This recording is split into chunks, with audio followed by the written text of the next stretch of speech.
이야기 정원을 찾아주셔서 참으로 감사합니다. 늘 행복하세요. 구독과 좋아요는 사랑입니다. 옛날 옛적 조선의 남쪽 끝자락 산과 들 사이로 아담하게 놓인 작은 마을 매화골이 있었다. 그 마을 한켠 기생 출신의 여인이 홀로 딸 하나를 품에 안고 살고 있었다. 세상은 그녀를 이름 대신 미천한 계집이라 불렀고 그 딸아이를 두고도 기생의 피라며 혀를 찼다. 그 아이의 이름은 월양, 달빛처럼 맑고 조용한 눈을 지닌 아이였다. 월양이 3살 되던 해 어미는 기침을 하다 피를 토하며 쓰러졌고 동네 의원조차 눈길을 주지 않았다. 기생의 딸이라 하여 병조차 천하게 여긴 것이다. 어미는 초췌한 얼굴로 마지막 숨을 거두며 말했다. 내가 아무리 천하다 해도 마음만은 귀하게 살아라. 누구도 너의 속은 보지 못하니라. 어린 월양은 어미의 차가운 손을 붙든 채 밤새도록 울었다. 그날 이후 월양은 홀로 남겨졌다. 마을의 대갓집에서 물지개를 나르며 하루하루를 버텼다. 손발은 갈라지고 옷자락은 헤어졌으나 그녀는 단 한 번도 남의 것을 탐하거나 불평하지 않았다. 장독대에 엎드려 흐느끼는 밤이 많았지만 새벽이 오면 물동이를 이고 허리를 곧게 폈다. 그 눈빛은 어미의 유언처럼 맑고 깊었다.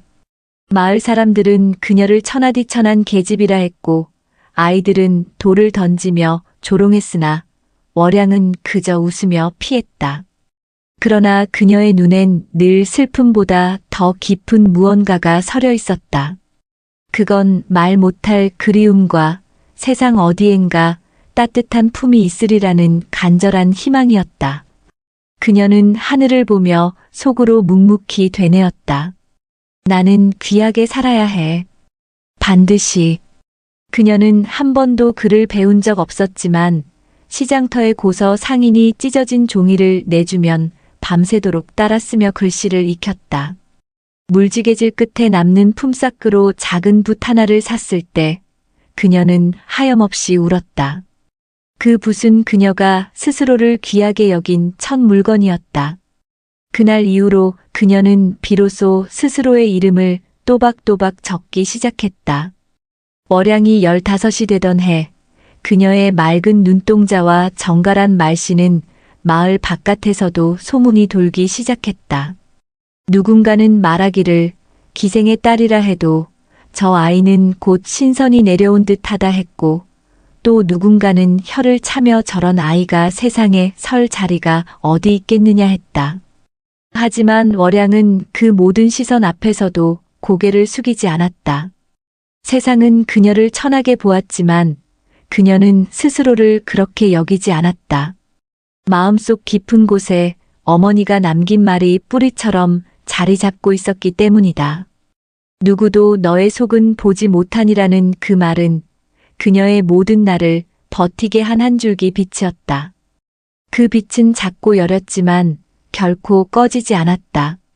그렇게 아무도 눈여겨보지 않는 마을의 끝자락 버려진 우물 옆에서 한 여인이 조용히 피어나고 있었다. 그 누구도 아직 알지 못했다. 저 천한 뿌리에서 핀 달빛이 머지않아 조선의 가장 높은 자리까지 닿으리라는 것을. 매화골에 이례적인 일이 일어났다.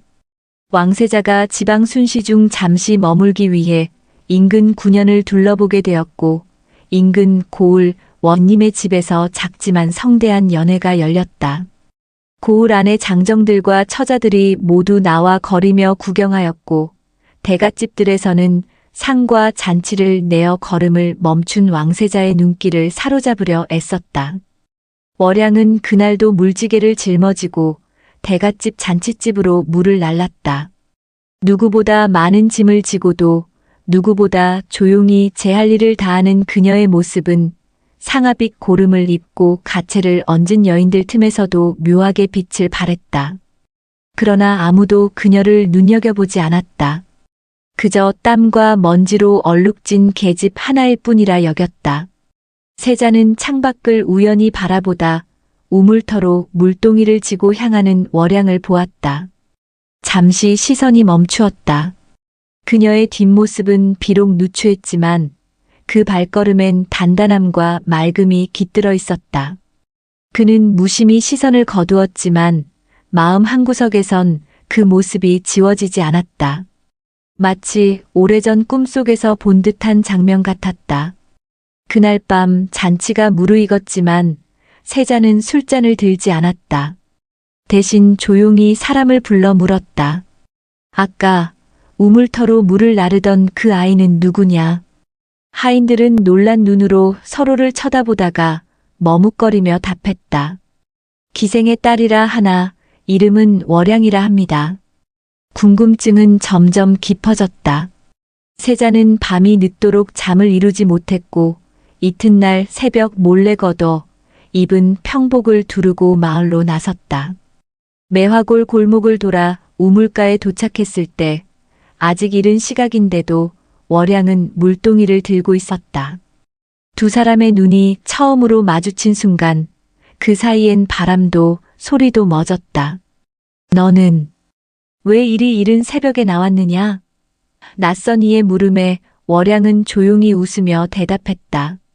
물이 맑을 때 길어야 사람들이 덜 탓하지요. 세자는 그 대답에 오래도록 시선을 떼지 못했다. 그 말 속엔 수치도 자조도 없고 오히려 스스로를 단단히 다져온 사람의 단아한 품위가 배어 있었다. 그 만남은 짧았으나 깊었다. 세자는 돌아가는 길에도 그녀의 말투와 눈빛을 떠올렸고 마음 깊은 곳에 묘한 떨림이 자리 잡기 시작했다. 처음엔 연민인 줄 알았지만 그것이 점차 무엇으로 바뀌어가고 있는지 그는 아직 알지 못했다. 다만 다시 그녀를 만나고 싶다는 마음 하나만이 점점 또렷해졌다. 세자가 떠난 후 월양은 며칠 동안 마음이 심란했다. 우물가에서 마주한 낯선 사내의 눈빛이 자꾸만 떠올랐고 그의 말투는 어딘지 모르게 범상치 않았다. 그러나 그녀는 그저 스쳐간 인연이라 여기고 다시 일상의 자리로 돌아갔다. 새벽이면 물을 길어 나르고 낮에는 바느질과 청소로 하루를 보냈다. 하지만 그 며칠 뒤 마을로 관청의 하인이 찾아왔다. 고을 원님의 부름이라며 월양을 데리고 가겠다는 것이었다. 마을 사람들은 수군거렸고 어떤 이들은 그녀가 무슨 잘못을 저질렀느냐며 얼굴을 찌푸렸다. 월양은 아무 말 없이 뒤를 따랐고 고요한 발걸음 속에 긴장과 불안이 서려 있었다. 원님의 사랑채에 도착한 순간 그녀의 눈앞엔 놀랍게도 다시 마주한 세자의 모습이 있었다. 그는 이미 왕세자의 신분을 밝힌 뒤였다. 월양은 망연히 무릎을 꿇었고 자신의 처지를 떠올리며 얼굴을 들지 못했다. 그러나 세자는 부드러운 목소리로 말했다. 내 너를 다시 보고 싶었다. 내가 누구든 내 마음은 변치 않으리라. 그 말은 월양의 심장을 세차게 때렸다. 감히 넘볼 수 없는 존재가 자신의 이름을 부르고 자신을 보고 싶어 했다니. 그녀는 두려웠다. 감히 오를 수 없는 하늘을 바라보는 것이기에 그 마음이 곧 죄가 될까 두려웠다. 그러나 동시에 마음 한구석에서 오래도록 숨죽인 희망이 조심스레 고개를 들기 시작했다. 며칠 뒤 세자의 명으로 월양은 궁으로 들게 된다. 궁 안의 삶은 마을과는 전혀 다른 세상이었다. 낮에는 궁녀들에게서 예절과 글, 궁중규율을 배웠고 밤이면 혼자 마루 끝에 앉아 달을 올려다보았다. 새 옷을 입고 이름이 불릴 때마다 그녀는 자꾸만 마음속으로 중얼거렸다. 나는 귀하게 살아야 하니까. 하지만 궁 안에서의 삶은 호사로만 가득하지 않았다. 출신을 안 궁녀들 중 몇몇은 노골적인 시기와 조롱을 감추지 않았다. 어떤 이는 그녀의 방에 뜨거운 물을 쏟아부었고 어떤 이는 의복을 숨기며 혼란을 일으켰다. 월양은 울지 않았다. 대신 묵묵히 치우고 더 깊이 고개를 숙이며 자신을 다듬어 갔다. 세자는 그녀를 자주 불렀지만 월양은 늘 일정한 거리에서만 마음을 열었다. 감히 그를 사랑한다고 말할 수 없었고 감히 자신의 바람을 드러낼 수도 없었다. 그녀의 마음속엔 여전히 어미의 말이 맴돌고 있었다. 속은 누구도 보지 못하니라. 그래서 그녀는 더욱 단단해져야 했다. 그래야 세자 곁에 설 수 있을 터였다. 세자가 월양을 아끼고 자주 찾는다는 소문은 궁궐 안에 빠르게 퍼졌다. 출신이 미천한 계집이 왕세자의 눈에 들었다는 이야기는 궁녀들 사이에 조롱거리로, 대신들 사이에선 불쾌한 걱정거리로 떠올랐다. 하루가 멀다 하고 뒷말이 무성했고 그 시선은 칼처럼 날카로웠다. 그러나 월양은 그 모든 것을 묵묵히 감내했다. 그러던 어느 날 중궁전의 정삼품 상궁인 윤상궁이 월양을 불렀다. 그녀는 오래도록 중전의 신임을 받는 여인이었고 궁안의 권세를 사실상 손에 쥐고 있는 인물이었다. 윤상궁은 겉으로는 다정했으나 말끝마다 뼈가 있었다. 천한 몸으로 이 궁에 발을 들인 것이 얼마나 큰 일인지 내가 아느냐. 세자 저하께서 오래 마음 두실 일도 아니니 지금이라도 물러나는 것이 사는 길이다. 월양은 고개를 숙이며 조용히 답했다. 저는 명을 따라 여기에 왔을 뿐입니다. 감히 바라지도 않았습니다. 다만 이 자리를 헛되이 하지 않으려 할 뿐입니다. 윤상궁은 그 대답에 미소를 지었지만 돌아서는 눈빛엔 냉혹함이 서려 있었다. 그날 이후 월양에 대한 모함과 시련은 더욱 노골적으로 몰아쳤다. 궁녀들 중 하나가 세자의 애첩이라 자처하며 월양에게 음식을 던지는 일이 있었고 월양이 관리하던 비단 장롱 속에서 금침이 사라지는 일도 벌어졌다. 결국 월양은 죄인처럼 끌려가 문초를 받았고 연인물로 머리를 적신 채 무릎을 꿇고 조사를 받아야 했다. 그녀는 억울했지만 끝내 항변하지 않았다. 단지 조용히 무너진 마음을 다잡고 눈을 감았을 뿐이었다. 그날 밤 세자는 그 소식을 전해 듣고 노하였다.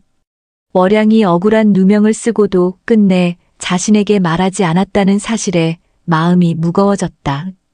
곧장 처소로 찾아간 그는 앉은 채로 떨고 있는 월양을 품에 안으며 조용히 말했다.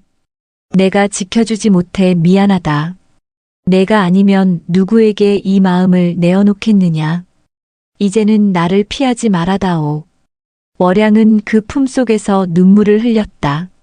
억울해서가 아니라 그 마음이 너무 따뜻해서 처음으로 누군가가 자신을 보호하겠다고 말해주어서였다.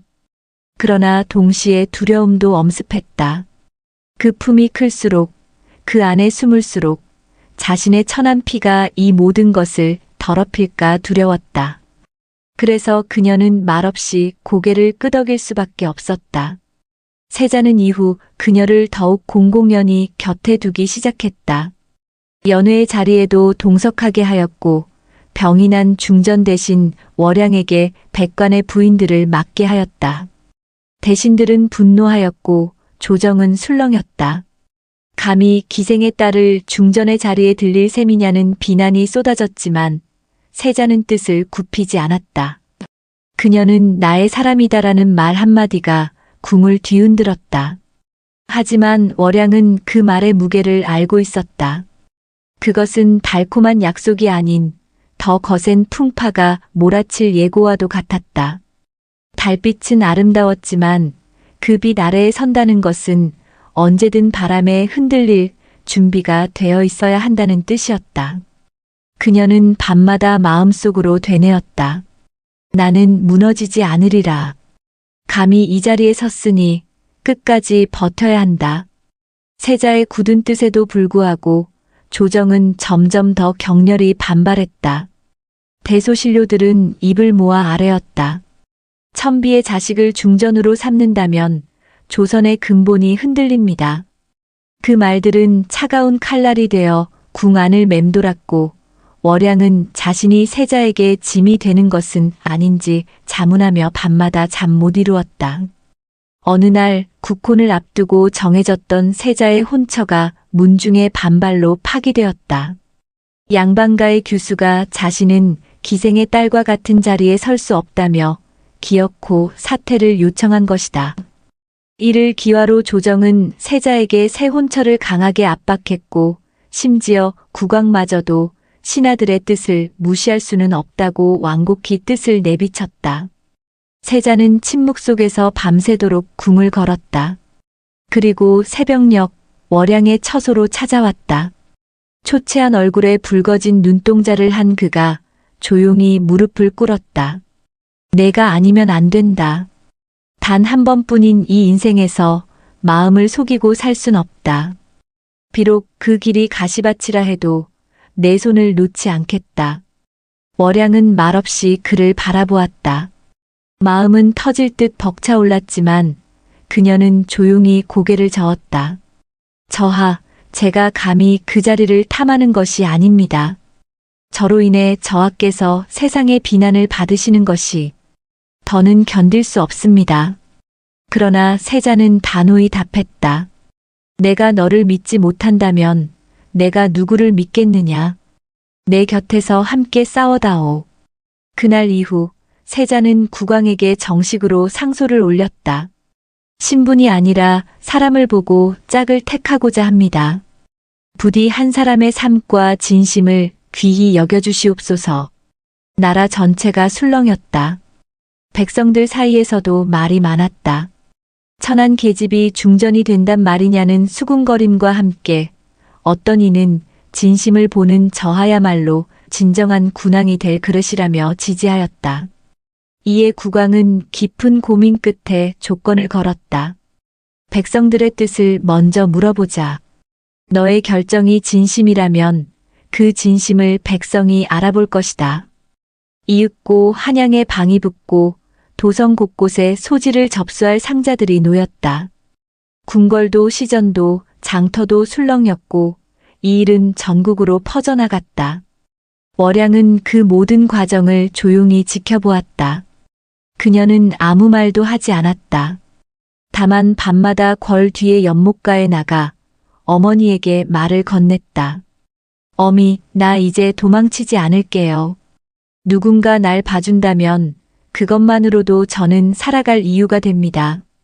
제가 귀히 살아야 한다 하셨으니 이제 진정 그 길로 나아가겠습니다. 그녀의 말은 바람에 실려 달빛 속으로 흩어졌다. 그리고 그 달빛은 점점 가까워지고 있었다. 곧 백성들의 마음이 하나둘 궁으로 모여들 것이고 그들의 뜻이 진심을 알아보는 순간 월양은 비로소 자신의 자리를 얻게 될 운명 앞에 서게 되리라. 며칠 후 한양 전역에 걸린 방의 내용은 단순했으나 강렬했다. 세자 저하가 택한 여인이 신분은 낮을지언정 마음은 귀하니 백성의 뜻을 묻노라. 이 여인이 중전의 자리에 오를 수 있는가? 왕의 명인이 누구든 자유롭게 뜻을 적을 수 있었다. 조정 대신들은 이를 억지라 비웃었고 양반과 자제들은 분노에 찬 글을 써댔다. 하지만 뜻밖에도 가장 먼저 붓을 든 것은 평범한 백성들이었다. 우리는 늘 높은 사람들끼리만 혼사를 정하는 것을 보아왔습니다. 하지만 세자 저하께선 처음으로 우리처럼 낮은 자의 진심을 귀히 여기셨습니다. 한 중년 여인의 글이었다. 그리고 시장 상인, 궁에서 나와 장사하던 궁녀 출신 노파, 과거 시험을 포기하고 장터에서 붓글씨를 써주던 젊은 선비까지 백성들은 하나둘 마음을 적기 시작했다. 그 여인이 누구이든 나라님 곁에서 올곧은 마음을 지켜줄 사람이라면 족합니다. 신분보다 더 중요한 것은 품성과 진실입니다. 세자 저하의 뜻을 따릅니다. 기생의 딸이라 하나 우리 어미도 기녀 출신이었으나 누구보다 고든 사람이었소. 그 여인을 욕보이지 마시오. 소지는 날마다 쌓여갔고 왕은 그 글들을 직접 읽었다. 뜻밖에도 백성들의 의견은 단순한 동정이나 감상에 머물지 않고 옳고 그름을 꿰뚫는 이성적인 판단으로 가득 차 있었다. 국왕은 깊은 침묵에 빠졌다. 신분의 울타리보다 진심을 보는 백성들의 눈이 때로는 신하들보다 더 바르고 현명하다는 것을 그는 처음으로 실감했다. 그날 밤 왕은 세자를 불렀다. 고요한 침전에서 두 사람은 마주 앉았다. 왕은 긴 한숨 끝에 말했다. 내 너를 어릴 적부터 지켜보았다. 내 마음이 어디를 향하고 있는지도 안다. 다만 그 길이 험하다는 것이 두려웠다. 하지만 이 나라의 주인은 백성이니 그 뜻을 거스르진 않겠다. 너의 결정을 허하마. 세자는 무릎을 꿇었다. 아버지, 감사합니다. 그는 처음으로 완전한 허락을 받은 순간 눈시울을 붉혔다. 그동안의 고통, 불안, 결심이 한순간에 녹아내리는 듯했다. 왕은 조용히 덧붙였다. 다만 그 여인도 견뎌야 할 것이다. 높은 자리에 선다는 것은 늘 바람을 마주보는 일이니라. 세자는 월양의 처소로 곧장 달려갔다. 늦은 밤이었지만 그녀는 마루에 앉아 달을 바라보고 있었다. 저하 그 한마디에 세자는 손을 내밀며 말했다. 이제 그대가 고개 숙이지 않아도 되는 세상이 되었다. 그대의 진심이 많은 사람의 마음을 움직였소. 월양은 말없이 눈물을 흘렸다. 그리고 조용히 그의 손을 잡았다. 처음으로 두 사람은 서로를 향해 고개를 들고 마주 보았다. 그 순간 달빛은 더없이 밝게 궁 안을 비추고 있었다. 그 빛은 마치 민심이라는 이름의 하늘이 두 사람의 길을 허락한 듯했다. 새벽 궁궐엔 은은한 종소리가 울렸다. 이는 곧 새로운 중전의 책봉이 있음을 알리는 신호였다. 하루 전 국왕은 조정 앞에서 세자비 책봉을 공식 선포하였다. 비록 천한 출신이라 하나 그 마음이 어질고 뜻이 깊어 백성들이 인정한 이니 조선의 어머니로 삼는다. 장대한 정가간 대신들은 어색한 침묵 속에 고개를 숙였고 일부는 묵묵히 눈을 감았다. 바뀐 세상의 흐름을 받아들이는데 시간이 필요했던 것이다. 그날 월양은 붉은 봉황무늬 수놓인 중전의 예복을 입었다. 수십 번은 거울 앞에서 연습했을 절을 마치고 조용히 전각문을 열었다. 연회장이 아니라 백성들 앞에 먼저 나서고 싶다는 그녀의 뜻이 국왕에게 받아들여졌기 때문이었다. 궁궐 앞마당엔 수백 명의 백성이 모여 있었고 그녀가 발을 디디자 탄성이 흘러나왔다. 그 자리에 우물터 할머니도 고서 상인도 어린 시절 돌을 던지던 이웃 소년도 있었다. 월양은 고개를 숙였다. 이 몸은 미천한 뿌리에서 자랐습니다. 하지만 오늘 이 자리에 선 것은 저를 낮게 보지 않으신 여러분의 눈 덕분입니다. 중전으로서 앞으로는 백성의 눈을 외면하지 않겠습니다. 제 마음을 바쳐 이 나라를 돌보겠습니다. 그 말에 백성들은 뜨겁게 눈시울을 적셨고 누군가는 조용히 땅에 이마를 붙여 절을 올렸다. 세자는 아니 이제는 왕이 된 그는 멀리서 그 광경을 지켜보고 있었다. 그의 눈엔 자랑과 감동이 어렸다. 밤이면 밤마다 달을 보며 그리워하던 그 여인이 이제 조선의 가장 높은 자리에 선 것이다. 그는 문득 웃으며 혼잣말했다. 이제야 진정 조선이 따뜻해지겠구나. 궁에 돌아온 월양은 여느 중전처럼 사치를 부리지 않았다. 그녀는 궁녀들과 함께 자수 놓고 약을 다리며 병든 내의원을 돕고 몰래 궁 밖 아이들의 글방을 세웠다. 무명 여인들의 말에도 귀를 기울였고 억울한 백성의 사연을 직접 들었다. 그녀의 정성은 조선을 더욱 따뜻한 나라로 바꾸기 시작했다. 세월이 흘러도 월양의 이름은 사람들 입에 자주 올랐다.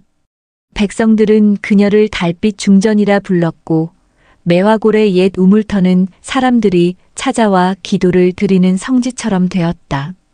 어머니의 묘 옆에는 작은 정자가 세워졌고 그곳에서 월양은 해마다 조용히 절을 올렸다. 어미, 나 귀하게 살고 있어요. 하늘에서 보고 계시지요? 달빛은 여전히 맑고 궁궐의 지붕 위를 은은히 비추고 있었다. 천안 뿌리에서 피어난 한 여인의 진심이 조선을 바꾸고 있었다. 그리고 그 이야기는 오래도록 사람들의 마음속에 전래처럼 남아 또 다른 희망이 되어 흐르고 있었다.